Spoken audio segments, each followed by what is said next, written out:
కొండపై క్యాంపింగ్, వారాంతాల్లో కొండల దారి పడుతున్న సిటిజనులు ఎందుకు? పూర్తి వివరాలకు చదవండి రేపటి సాక్షి దినపత్రిక. విజయవాడ వరద బాధితులకు అండగా నిలిచింది వైఎస్ఆర్ కాంగ్రెస్ పార్టీ. బుడమేరు వరద కారణంగా నష్టపోయిన వారిని ఆదుకుంటూ సహాయక కార్యక్రమాలు చేపడుతోంది.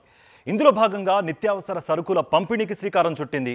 మొత్తం 50,000 కుటుంబాలకు అవసరమైన సామాగ్రిని అందజేస్తున్నారు వైఎస్ఆర్సీపీ నేతలు. భారీ వరద కారణంగా బెజవాడ అతలాకుతలమైంది. వేల కుటుంబాలు తీవ్రంగా నష్టపోయాయి. ఇటీవల విజయవాడలో పర్యటించిన మాజీ సీఎం జగన్మోహన్ రెడ్డి వరద బాధితులకు ₹1 కోటి సాయం ప్రకటించారు. వైఎస్ఆర్సీపీ ఎంపీలు, ఎమ్మెల్యేలు 1 నెల జీతాన్ని విరాళంగా అందజేశారు. ఈ నిధులతో ఇప్పటికే 2 దశల్లో సహాయక కార్యక్రమాలు చేపట్టింది వైఎస్ఆర్సీపీ. మొదటి దశలో 1,00,000 పాల ప్యాకెట్లు, 2 లక్షల వాటర్ బాటిళ్లు, రెండో దశలో 70,000 పాల ప్యాకెట్లు, 1,00,000 వాటర్ బాటిల్స్ పంపిణీ చేశారు. తాజాగా నిత్యావసర సరుకుల పంపిణీకి శ్రీకారం చుట్టింది వైఎస్ఆర్సీపీ. ఒక్కో సంచిలో బెల్లం, కందిపప్పు, వంట నూనె, టెట్రా ప్యాక్ ఉప్మా రవ్వ, ఉల్లిపాయలు, బంగాళదుంపలు, బిస్కెట్ ప్యాకెట్స్ ఏర్పాటు చేశారు. వరద ప్రభావిత ప్రాంతాలైన 33 డివిజన్లలో ఈ సరుకుల పంపిణీని ప్రారంభించారు ఎమ్మెల్సీ బొత్స సత్యనారాయణ. సుమారు 50,000 ఇంట్లకి ఇవాళ నుంచి రేపు ఎల్లుండు 3 రోజులు ప్రతి ఇంటికి కూడా గ్రాసరీస్ ఇవ్వాలని మనం నిర్ణయం చేసిన ప్రభుత్వం. ఆ డబ్బు సరిపోకపోతే ఇంకో 10 లక్షలు కూడా మళ్ళీ ఇంకో 10 లక్షలు కూడా ఇవ్వడం జరిగింది. పార్టీ వచ్చింది. అది కాక ఇంకా సరిపోతే ఇంకా ఇవ్వడానికి కూడా మనం నిర్ణయించాము. బెల్లం, కందిపప్పు, అలాగే ఒక టెట్రా మిల్క్ ప్యాకెట్, దాంతోపాటు ఆయిల్, పిల్లలకి బిస్కెట్ ప్యాకెట్లు అన్నీ కలిపి ఒక సంచిలో వేసి వీరందరికీ కూడా కార్యక్రమాన్ని ప్రతి ఇంటింటికి చేర్చాలని పార్టీ నిర్ణయించింది. వరద ప్రభావానికి గురైన ఇళ్ల వద్దకు నేరుగా వెళ్తున్న వైఎస్ఆర్సీపీ నేతలు బాధితులకు వాటిని స్వయంగా అందజేస్తున్నారు.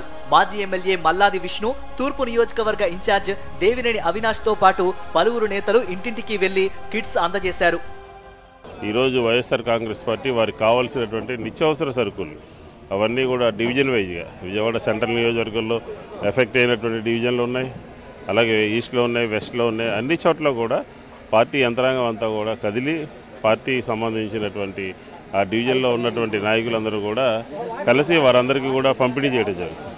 ఇదేంటంటే మానవతా దృక్పథంతో మేము ప్రతిపక్షంలో ఉన్న ప్రజల పక్షాన నిలబడటము, ప్రజలకి మేలు చేయటం అనేది ఒక ఎజెండాగా పనిచేస్తున్నటువంటి పార్టీ కాబట్టి ఈరోజు ఆ కార్యక్రమాన్ని తీసుకున్నాము. విజయవాడ నగరంలో 50,000 కుటుంబాలకి 3 నియోజకవర్గాలకు సంబంధించి 50,000 కుటుంబాలకి నిత్యావసర సరుకులు ఈరోజు జగన్మోహన్ రెడ్డి గారు ఒక నాయకత్వంలో ఈరోజు అందజేస్తున్నారు జరుగుతాను. తూర్పు నియోజకవర్గంలో దాదాపుగా 6,000 కుటుంబాలకి ఈరోజు ఇంటింటికి మేమేదో ఒక వ్యాన్ పెట్టో లేకపోతే ఒక ఇది పెట్టో జనాల్ని లైన్లో పెట్టో ఆ విధంగా చేయట్లా. ఎవరైతే ఇబ్బంది పడ్డ ప్రజానికి ఉన్నారో, కుటుంబాలు ఉన్నాయో వాళ్ళందరి గారు ఇంటింటికి ఈరోజు వైఎస్ఆర్ కాంగ్రెస్ పార్టీ తరఫున ఈరోజు ప్రజానికానికి అందజేసే కార్యక్రమాలు ఈరోజు చేస్తున్నారు జరుగుతారు.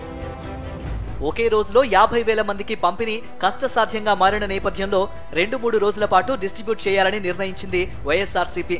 ప్రభుత్వం తమను పట్టించుకోకపోయినా వైఎస్ఆర్సీపీ నేతలు ముందుకు వచ్చి తమకు సాయం చేయడాన్ని అభినందిస్తున్నారు బెజవాడ ప్రజలు.